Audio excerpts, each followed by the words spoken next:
So I'm here with Brightview Exteriors conducting an attempt to repair or a pliability test here on Mr. Luis's Espinoza's roof. So here I have a missing shingle. It had a tarp on it before as to those two nails. So today I'm going to be installing a new shingle. To install this new shingle, now I already know where it starts and ends, so I'm going to mark it. So it ends over here, deep under the solar panel, but I'm only gonna nail up to here. Now if this shingle starts and ends there, so from here the shingles that will need to be tampered with are these.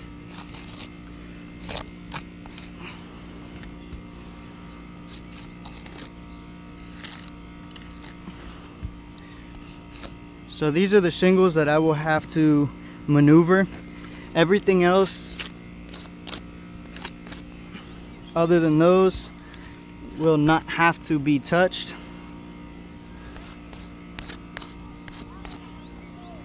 So now what I'm going to do is I'm going to remove these nails on the rows above the shingle that needs to be repaired. So the first thing I'm going to do before I remove the nails,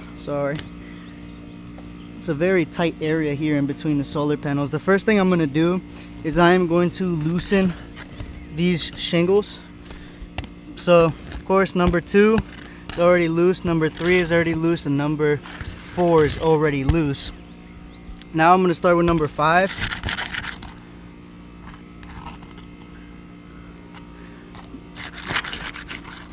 Number 6. Number 7. So you guys can see, we're going to start up top from number 7. Number 7, that this shingle is ripped on the nail. Number 6, the nail is through the shingle. Number 5, the nail is through the shingle. Number 4, there we have the ripped nail from the shingle previous. Number 3, ripped nails from the shingle previous. Number 2, ripped nails through the shingle previous. And same thing with number 1,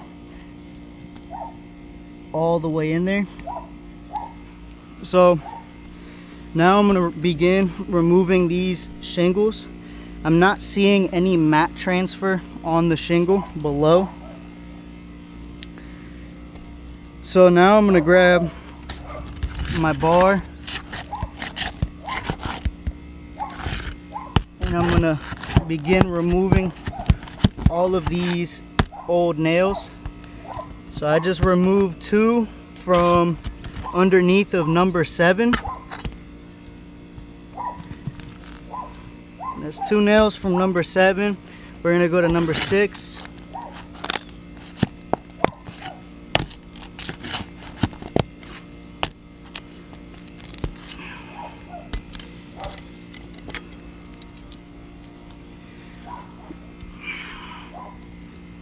Number 5 is also a through nail, as I said before.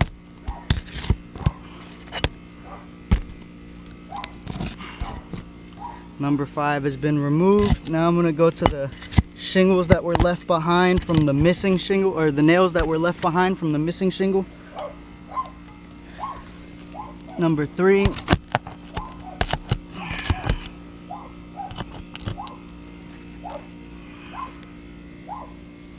Number 2.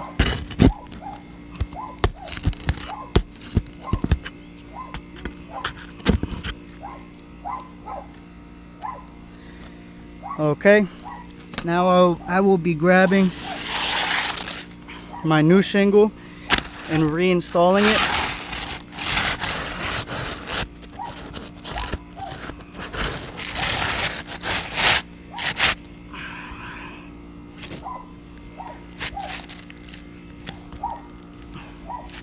There we go.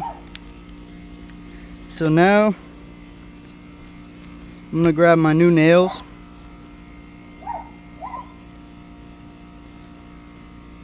Nail number 1.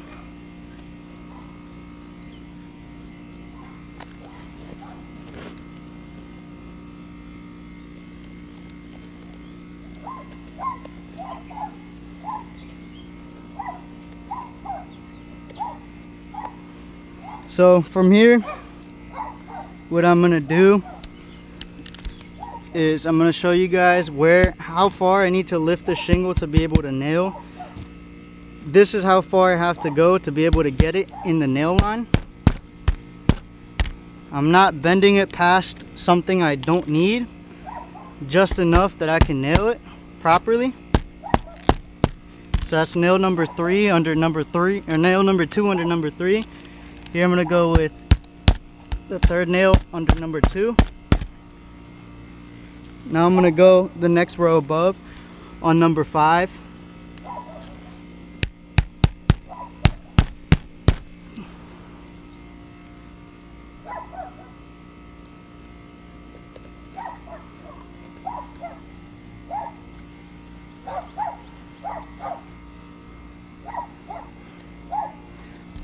Okay, now I'm gonna go to number 6.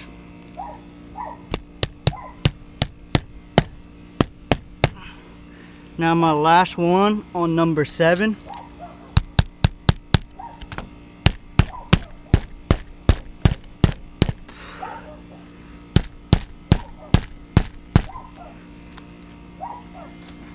Now what I'm gonna do is I'm gonna have a final look, make sure I don't find any mat transfer on these shingles.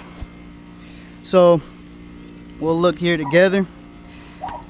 Now in the area of the repair, you can see this one on the left has mat transfer. So this shingle is not going to be able to re-adhere to the roof. It's going to flop around with the wind. We go here, same thing, there's mat transfer. This shingle is not going to adhere properly. Now here, same thing, mat transfer, and this glue strip is not even sticking anymore. This is not going to be able to re-adhere to the roof. Now this next row where we got number 1, 2, 3, and 4 will re-adhere because the shingle that I installed has a glue strip, so these are okay. So we're gonna skip straight to it. Number 5. Number 5 does have some mat transfer on the ends and on the middles on the middle of the shingle. Number 6, same thing. We have that hole that was caused from the nail getting ripped out because of the shingle that got blown off. Now we're gonna go on to number 7. Number 7, we have a rip in the shingle due to, like I said, the wind ripping that shingle off, and we have some mat transfer there as well. So this shingle is not gonna be able to re-adhere to this roof and will be flopping around along with number 6 and number 5. Now what I'm gonna do is I'm gonna take my red chalk here. I'm gonna cross out number 7, number 6, number 5. I'm gonna cross out these bottom ones, and we're gonna write a little M and a T for mat transfer.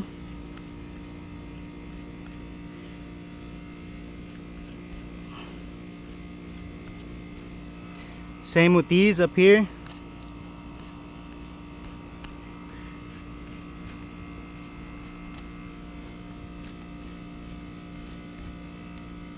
So we have all of these 6 that are going to fail and not be repairable again. I'm going to check for granule loss. We'll create a little test square over here next to this pipe boot. Like I said, it's a very tight space I'm working in right now. So we're going to go right here. We're going to find 3 shingles going across. That's going to be our full length 3-tap shingle. And we're going to go for granule loss. We can see a little bit of granule loss, not too much. Barely any. Now I'm going to go over here to number 4. I'm going to start from number 4.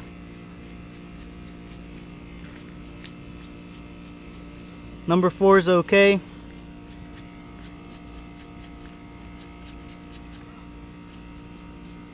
You can see cracking in the shingle here all throughout. You can also see some cracking on number 3 as well. Some cracking over here on number 7. You can see slight cracking through all of these shingles that were manipulated, but granule loss is not too much. But like I said before, there's mat transfer all throughout on this bottom layer. these shingles will not be able to re-adhere to this roof. This is not an adequate surface for these shingles to re-adhere. So in turn, this would be an attempt to repair fail.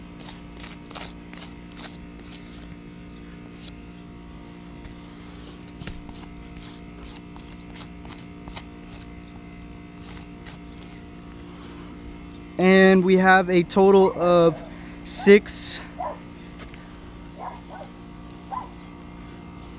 3 out of 7 shingles. Actually, sorry, not 3 out of 7. We're gonna go with 2, 3, 5, 6, 7, 8, 9, 10, 11. We're gonna go with 6 out of 11 shingles.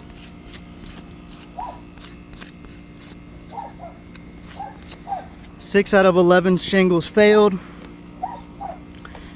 And like I said, this will not re-adhere. This will not re-adhere. This will not re-adhere. These ones will not re-adhere due to that mat transfer. These ones will not either. And this one especially will not. So in turn, attempt to repair, fail.